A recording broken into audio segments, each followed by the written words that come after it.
à tous, bienvenue dans le 7-9, très bon début de journée. Le journal, c'est tout de suite, voici les principales informations à Kobané. Tout d'abord, assiégé depuis un mois par les djihadistes. Les combats ont repris hier, les défenseurs kurdes résistent toujours, mais la coalition internationale semble impuissante face aux hommes de Daesh sur le point de prendre le contrôle de la ville kurde.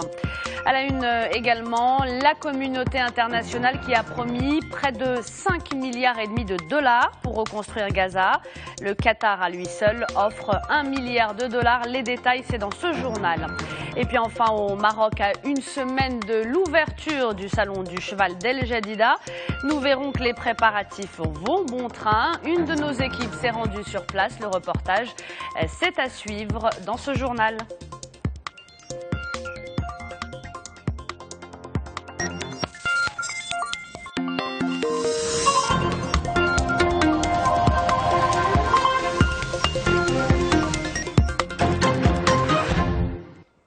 Mais avant, pour commencer, le président de la République de Côte d'Ivoire, Alassane Ouattara, accompagné de son épouse, est arrivé hier à Marrakech. Il doit participer à cette 9e édition du Forum pour le développement de l'Afrique. Forum qui se tient dans la ville Ocre jusqu'au 16 octobre. L'objectif de cette rencontre, à laquelle vont prendre part de nombreux dirigeants, débattre et définir des stratégies pour le développement du continent. Et le thème retenu cette année, c'est financement novateur pour la transformation de l'Afrique. Nous reviendrons sur cet événement plus en détail dans nos prochaines éditions. Et à la une de l'actualité, je vous le disais donc à Kobané, les combats entre l'État islamique et les forces kurdes se poursuivent en Syrie. Les hommes de Daesh ont pris jusqu'à présent 40% de la ville kurde. Les efforts de la coalition internationale semblent bien insuffisants pour lutter contre le groupe terroriste. Les États-Unis voudraient que la Turquie intervienne sur le terrain, mais Ankara vient seulement d'autoriser la coalition à utiliser ses bases aériennes. Manal Ardali. Les violences continuent dans la ville de Kobané. Les djihadistes de l'État islamique poursuivent leur offensive armée entamée le 16 septembre. Ils contrôlent déjà 40% de la ville, notamment le secteur est et des quartiers dans le sud et l'ouest. Selon l'Observatoire syrien des droits de l'homme, l'EI a reçu des renforts en hommes et en matériel en provenance de Raqqa et d'Alep. 11 roquettes auraient été tirées hier sur le centre de la ville. Face aux combattants de Daesh, les Kurdes des unités de protection avancent timidement et arrivent à court de munitions.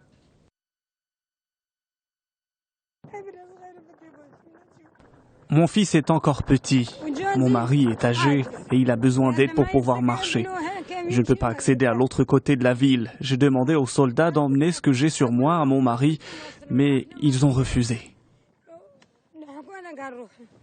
Les raids aériens de la coalition internationale menée par les États-Unis ne parviennent pas à repousser les djihadistes.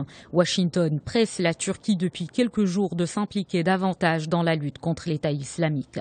Hier, Ankara a mis ses bases militaires à la disposition des États-Unis, mais les détails de cette autorisation sont en cours d'élaboration. Le gouvernement turc tente ainsi de calmer les Kurdes de la Turquie qui s'indignent de la position de leur pays quant à une intervention militaire en Syrie. La Turquie doit venir en aide à Kobané et ouvrir les points de passage. Ils devront même envoyer des armes à l'armée syrienne kurde. Le processus de paix en Turquie est primordial. Mais nos frères sont en train de mourir. Nous n'avons ni la force ni assez de patience pour attendre l'achèvement de ce processus de paix. La situation d'incertitude qui règne dans le nord syrien a poussé la Commission européenne à agir. Elle a annoncé l'octroi de 3,9 millions d'euros aux organisations humanitaires qui viennent en aide à quelques 180 000 réfugiés. Ils ont fui Kobané vers la Turquie. Dans l'actualité également, coup d'envoi hier de la conférence des donateurs pour reconstruire Gaza, la conférence qui a réuni une 50aine de pays au Caire. Parmi eux, il y avait le Maroc, représenté par Mbarka Bouhaïda. Mahmoud Abbas, le président palestinien, a livré, vous allez le voir, un discours passionné sur la situation humanitaire dans l'enclave palestinienne. Les précisions d'Amina Ben Khalaq. Reconstruire Gaza, des diplomates du monde entier sont venus au Caire pour en savoir plus sur ce projet. Un projet en 76 pages présenté par Mahmoud Abbas qui veut convaincre les donateurs. Et devant une telle audience, premier réflexe du président de l'autorité palestinienne, exiger un soutien international plus solide. La communauté internationale doit prendre ses responsabilités. Elle doit garantir la fin de la souffrance, de l'agression et du déplacement des Palestiniens. Nous avons besoin d'un soutien international pour en finir avec l'occupation de nos terres et pour appliquer la solution à 2 États. Pour reconstruire Gaza, il faut 4 milliards de dollars. Le Qatar à lui seul s'est engagé à donner 1 milliard de dollars à l'autorité palestinienne. Washington promet de son côté de débourser 400 millions de dollars. Washington qui préfère donner sans plus attendre plus de la moitié de cette somme aux Palestiniens.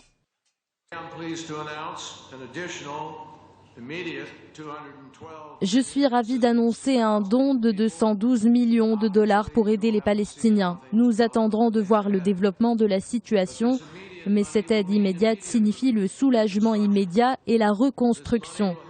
Elle va aussi contribuer à combler les trous du budget de l'autorité palestinienne. Les donateurs habituels ont beaucoup hésité avant de s'engager à aider Gaza, car leurs anciennes contributions étaient parties en fumée, puisque l'enclave palestinienne a connu 3 guerres en seulement 6 ans. En juillet et août dernier, l'offensive israélienne a fait près de 2200 morts dans la bande de Gaza, la bande qui compte aujourd'hui quelques 100 000 Palestiniens sans abri. L'actualité en Algérie à présent, c'est ce regain de violence à Ghardaya. Plusieurs personnes ont été blessées hier dans de nouveaux heurts qui ont opposé les forces de l'ordre et des protestataires dans la localité de Berrien, située à 45 km au nord de la ville de Ghardaya. Cette wilaya est, on le rappelle, déchirée par des affrontements intercommunautaires meurtriers entre berbères et arabes. Les manifestants en colère suite à l'arrestation la veille de jeunes présumés incendiaires ont attaqué à coups de pierre et de cocktails Molotov les services de sécurité déployés en force dans la commune. Les forces de l'ordre qui ont usé de bombes lacrymogènes pour disperser les manifestants, qui ont brûlé un fourgon de police et d'autres véhicules. Les heurts entre les 2 communautés ont fait depuis le début de l'année pas moins de 15 morts et des dizaines de blessés.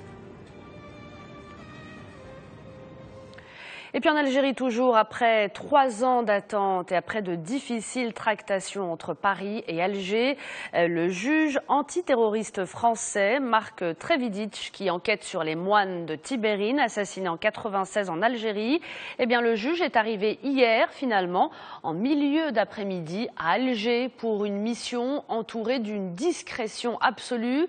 La mission, qui devrait durer 1 semaine environ, intervient dans un contexte sécuritaire très tendu, 3 semaines après l'assassinat d'Hervé Gourdel en Kabylie.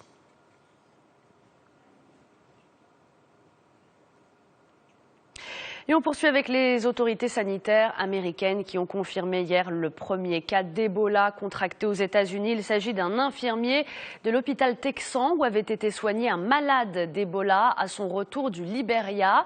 Le Libérien qui a d'ailleurs succombé à la maladie mercredi dernier.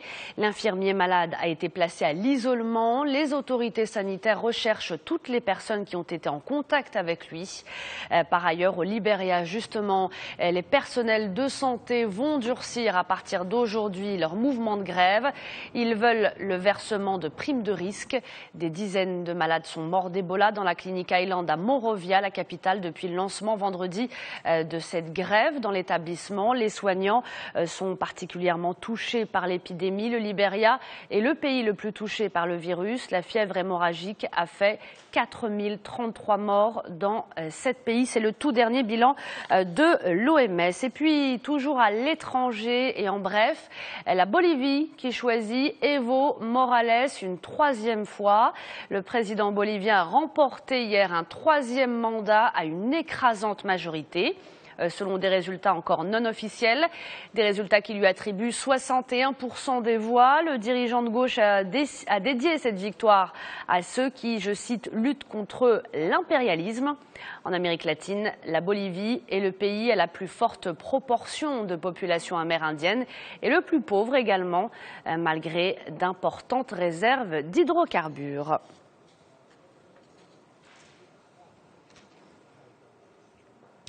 Retour au Maroc et direction El Jadida, plus qu'une semaine avant le début du fameux Salon du Cheval, le plus grand événement équestre du Royaume qui en est à sa 7e édition. Et cette année, la manifestation se tient sous le thème du tourisme équestre au Maroc. Les préparatifs vont bon train, vous allez le voir. Une de nos équipes s'est d'ailleurs rendue sur place. C'est un reportage de Shafiq Faiz et Faisal Abrouche avec Salma Bouchafra. Regardez. De loin, on voit les premiers chapiteaux dressés. Ici, tout le monde s'active pour terminer les travaux à temps. On forge, on dresse et on taille. Tout se prépare pour accueillir les exposants et les visiteurs. Les organisateurs ont misé sur les grands espaces. Le chantier est grand et il y a beaucoup de travaux, mais tout se déroule comme prévu. Nous avons aussi remarqué que l'arrêt du chantier lors de Eid al-Adha n'a pas eu d'impact sur l'état d'avancement des travaux. Donc nous serons au rendez-vous. Un rendez-vous que se donnent chaque année éleveurs, cavaliers et dresseurs à El Jadida. Pour cette 7e édition, le salon propose un programme riche et à la hauteur de l'événement. Expositions, conférences et activités sportives. Les visiteurs pourront aussi apprécier des spectacles équestres et de fantasia. 260 000 visiteurs devraient fouler le sol du salon cette année. Et on va terminer avec un mot de sport. On parle course automobile avec cette très belle performance du pilote marocain Mehdi Bennani. Il a décroché son premier gros succès en WTCC en course 2 à Shanghai. Il était au volant de sa Honda Civic. Il offre par ailleurs à Honda son premier succès de la saison. C'est le premier Marocain à remporter un succès à ce niveau. Un triomphe qui lui permet de se maintenir à la 10e position au classement général de la compétition.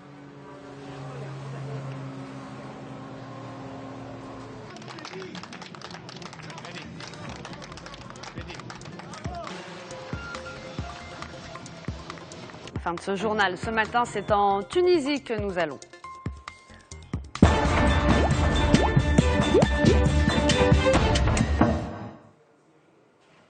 On rejoint notre correspondant Mohamed Haddad. Vous êtes en direct de Tunis. Bonjour Mohamed. Bonjour Naïma. La campagne électorale pour les législatives, eh bien, elle a commencé cette semaine chez vous en Tunisie. Dans un peu plus de 2 semaines, les Tunisiens seront appelés à élire un nouveau Parlement. Comment s'est déroulé le début de la campagne ? Ce n'est qu'à partir de la fin de cette semaine, Naïma, que les choses ont commencé à bouger. Les partis favoris des sondages comme Narva et Nidé Tounes ont organisé des meetings dans les différentes circonscriptions du pays. Et dans la capitale, il y avait des stands sur les quelques grandes places de la ville, par exemple à la Goulette ou à la Marsa. Mais il faut rappeler que le début de cette campagne a été assez timide. Elle a commencé le 4 octobre, le jour de la Eid el-Kébir. Et après, des pluies violentes se sont abattues sur la capitale, décourageant sans doute certains militants à coller les programmes et les affiches électorales. La campagne officielle est l'occasion pour les candidats de se faire connaître et de faire connaître leur programme, une occasion souvent ratée. Plus d'une semaine après le début, la plupart des emplacements pour les affiches électorales sont au mieux vides, au pire déchirés. Et cette campagne passe aussi par la télé. Les candidats n'ont que quelques minutes pour se présenter, mais des citoyens se disent frustrés. J'ai rencontré certains dans la zone industrielle de Shargueya qui m'expliquaient leur difficulté à saisir les programmes à partir de ces spots trop courts, disent-ils. Mais surtout, tout le monde utilise le même langage, des promesses et de grands concepts. Un autre citoyen, comptable à la compagnie aérienne tunisienne Tunisair, m'a affirmé que ces critères de sélection sont clairs, l'amélioration de la situation économique et l'emploi des jeunes, mais il n'arrive pas à déterminer qui sera le meilleur garant de sa confiance. Mohamed, on va parler d'autres élections, les présidentielles.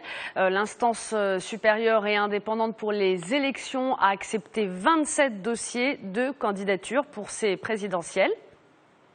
Tout à fait, et ces présidentielles semblent même prendre le dessus sur les législatives, alors que la future Assemblée nationale aura plus de pouvoir que le prochain chef de l'État. Et moins de la moitié des candidatures à la présidentielle ont été validées par cette commission électorale. 27 sur 70, une femme et 26 hommes. Parmi les candidats retenus, les grandes figures ont été maintenues et seuls les dossiers incomplets ont été rejetés. Les candidats avaient 2 semaines pour valider leur dossier. Et cette première étape de l'élection tunisienne a été entachée de soupçons de fraude. En effet, chaque candidat doit avoir 10 000 parrainages de citoyens ou bien 10 parrainages d'élus, mais des citoyens ont découvert que leur nom était inscrit à leur insu pour supporter tel ou tel candidat, et autre irrégularité constatée, les doublons de signature, une personne pouvait se retrouver comme étant un parrain à plusieurs dizaines de reprises, voire un record à 1600 reprises. La législation électorale ne prévoit pas de sanctions dans ce cas, c'est au pénal par conséquent que la justice se prononcera. L'ISI a porté plainte et des associations impliquées dans le processus électoral ont demandé le rejet pur et simple des candidatures concernées.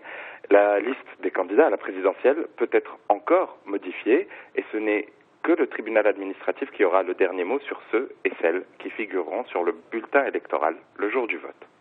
Très bien, des élections que nous allons bien sûr suivre avec vous. Mohamed, vous étiez en direct de Tunis pour Medi 1 TV. Merci beaucoup pour toutes ces informations.